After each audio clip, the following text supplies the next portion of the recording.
Hello, my name is Willow, and today I'm going to show you a couple different versions of a classic patching technique. This is using contrast fabric, but you can also use a matching fabric if you can find one. And you can do it two ways. The first is to put your patch on the outside of your garment.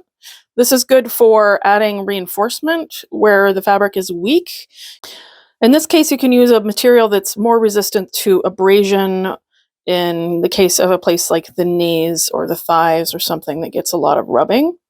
And the other method is to put the patch on the inside of the fabric, and that way you get as much of the main fabric as you can, only having a small window where the original hole is. I've got a shirt here, and I've got two holes in it, and I'm going to show you how to patch up these holes. I've got a needle here with some cotton thread on it. I recommend you wax your thread. This is just a tea light. I'm going to go ahead and pull the thread across that wax a couple of times. The first thing I'm going to do is make sure that the direction of the fabric is the same direction as the fabric on the shirt. Before I get started, I want to make sure that I have something in between the sides of the shirt so I don't accidentally sew the shirt together, which I've done before, and you have to rip the whole thing if you do that. So the first thing I'm going to do is start folding the edges. You can press these with an iron if you want to, and you can fold them all and then come back to it, but I'm actually just gonna sew one edge at a time. I'm going to tie a knot on the end of my thread. I'll have another video on how to do that. And the first stitch, I'm gonna slide inside the fold here, but over a little bit because we're gonna fold this as well.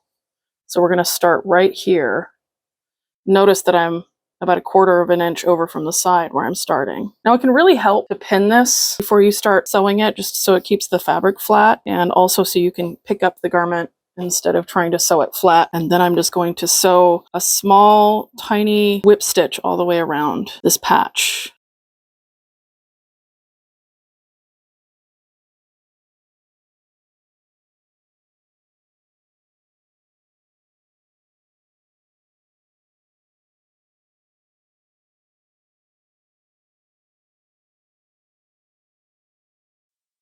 All right, now that I'm at the end, I'm going to show you how to tie a knot.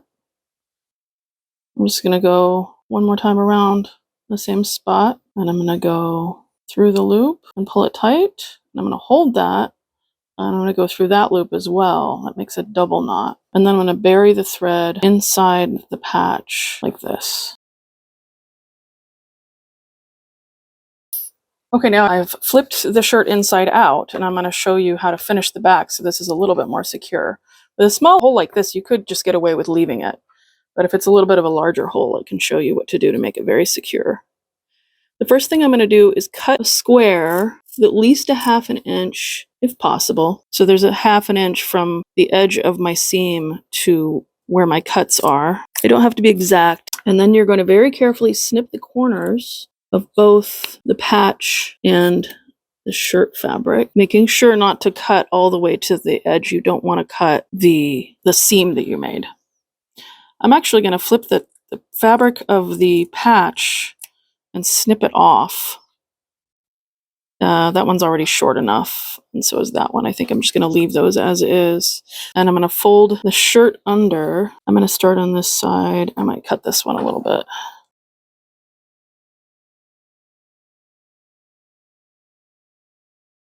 And I've been sewing from top down. I'm going to sew from bottom up this time. You can do whatever's comfortable for you. You can sew across from the bottom. It doesn't really matter. I'm making sure that I have that fabric underneath. And again, I'm going to hide the knot. It's really important to hide the knot on the inside of the shirt because this is against your skin. So you want to make sure that that knot doesn't touch your skin, especially if you're sensitive like I am. And now I'm going to just do the same thing around this one. If you do a hidden hem stitch by just picking up just a couple of stitches there, it won't show as much on the front. If you happen to have matching fabric, this is a good way to make sure that you don't really see as many of the stitches.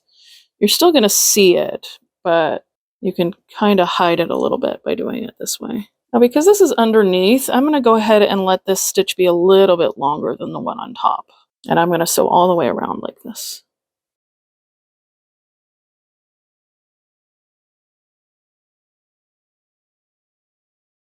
And then I'm going to finish it up the same way I finished the previous one. I go around twice, leave a loop, Go through the first loop, pull that first loop tight without pulling it all the way through, and go through the second loop. And then bury your thread between the layers.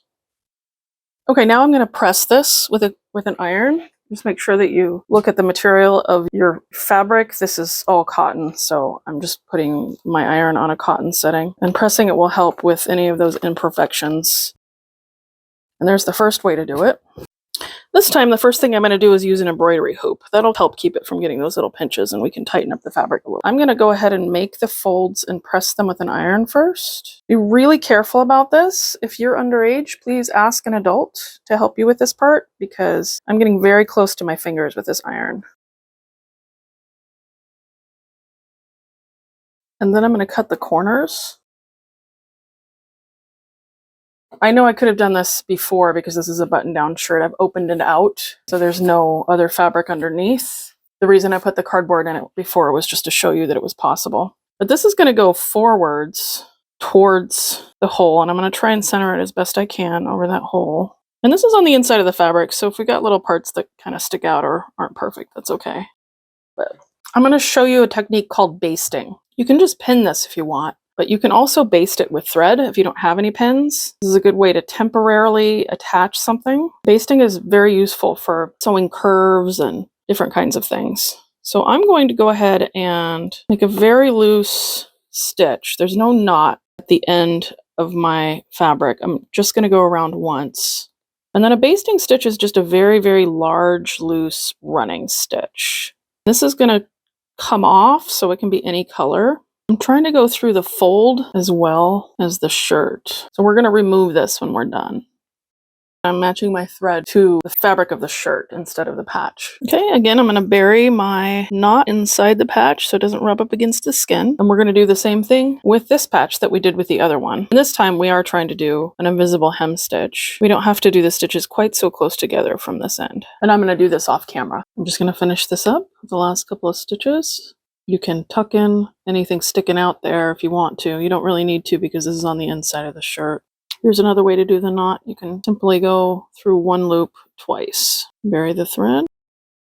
And then take your embroidery hoop and flip it to the other side because we'll be stitching on the other side. So you can just fold out the fabric from the existing hole and cut the corners a little bit. And you can make your hole any shape you want. You don't have to do a square. Squares are easiest. But I'm going to show you that you can also do a circle. So I'm going to cut this into a circle shape, maybe an oval. You can even it out, and then we can do some little slashes around your shape everywhere there's a curve. So this is going to be a very small fold here, maybe less than 1/4 of an inch. And then we're going to fold it under as we sew. And I'm going to do the same thing with the whip stitch. I'm going to make sure that the knot is hidden inside the fold. Put that through there first. And then I'm going to just do some tiny whip stitches around the circle. And every time we get to one of the snipped places, that'll allow us to curve a little bit. You can also curve the outside of your patch. As before, you want to press it. Because this fabric's fairly thin, you're always going to see the little square where you've sewn it on. But here are the different patches.